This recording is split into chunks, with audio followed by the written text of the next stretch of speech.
এখানে কার্প মাছ, silver carp এখানে প্রায় 11 থেকে 12 পিস মাছ নিলাম, একটু ম্যারিনেট করে ফ্রিজিং করব। তাই এখানে এখন দেব একটু আদা রসুন পেস্ট।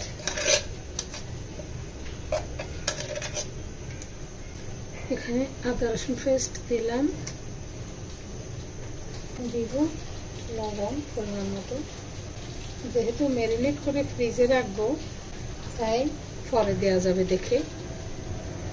এখন গুঁড়া, এখানে প্রায় 12 পিস মাছ আছে, তার জন্য আমি দিচ্ছি একসাথে ম্যারিনেট, ওই জন্যই আমি দিচ্ছি প্রায় দেড় চা চামচ হলুদ গুঁড়া, 1 চা চামচ মরিচ গুঁড়া, কারণ বড় মাছ মরিচ গুঁড়া খুব বেশি খাওয়া যাবে না।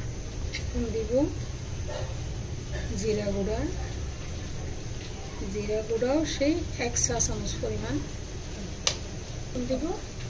এখানে একদম গোটা গোটা করে কাটা পেঁয়াজ, কারণ আমি পাতলা ঝোল খাবো, আমি ঘন ঝোল খাবো না, তাই একটু মোটা মোটা করে পেঁয়াজটা কেটে দিলাম।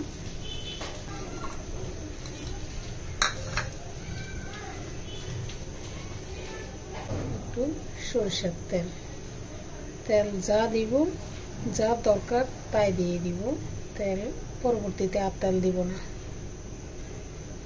হয়ে গেল সব দেয়া, এখন একটু মিক্স করে নেব।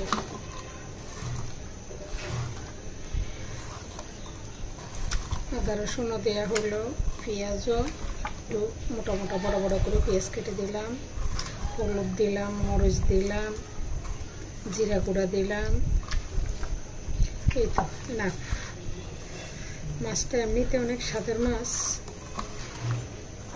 আর বেশি মশলা দেওয়ার কোনো প্রয়োজন নেই। এটা এমনিতেই স্বাদের, তার স্বাদ বাড়ানোর জন্য কোনো এক্সট্রা কোনো কিছুই প্রয়োজন নেই। এখন আমি এইভাবে করে বক্সে নিয়ে ফেলব, বক্সে করে রেখে দিই।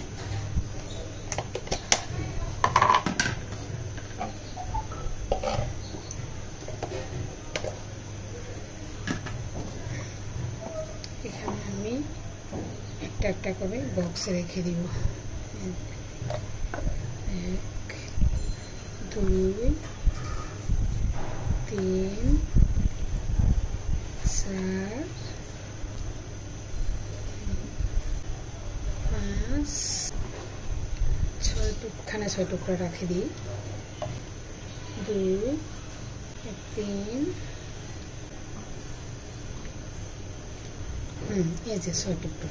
এই যে এখন আমি মাছের একটু নাড়ি বুড়ি আছে, ওই নাড়ি বুড়িগুলো একটু একটু দিয়ে দিব 2 বক্সে।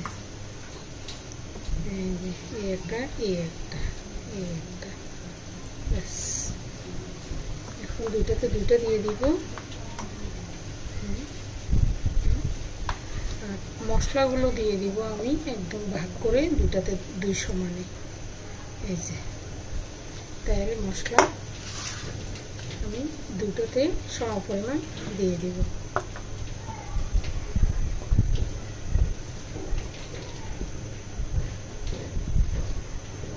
শুধু বক্স থেকে নামাবে আর একটু জলদি রান্না করে ফেলবে, এটুকুই।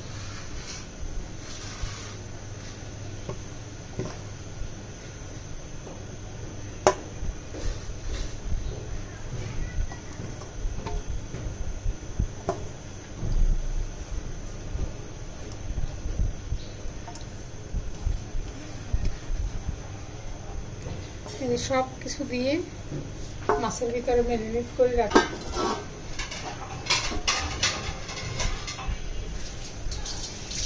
রান্না করবে, এই যে যখন রান্না করবে তখন নামানোর পরে হয়তো একটা আলু কিংবা একটা বেগুন, যেটাইতে যে কোনো সবজি দিয়ে তখন শুধু একটু জল দিয়ে বসিয়ে দিলে হয়ে যাবে, আর বাড়তি কোনো কিছুই দরকার নাই, সবই দেওয়া শেষ। এইভাবে করে রেখে দিব ফ্রিজিং করে।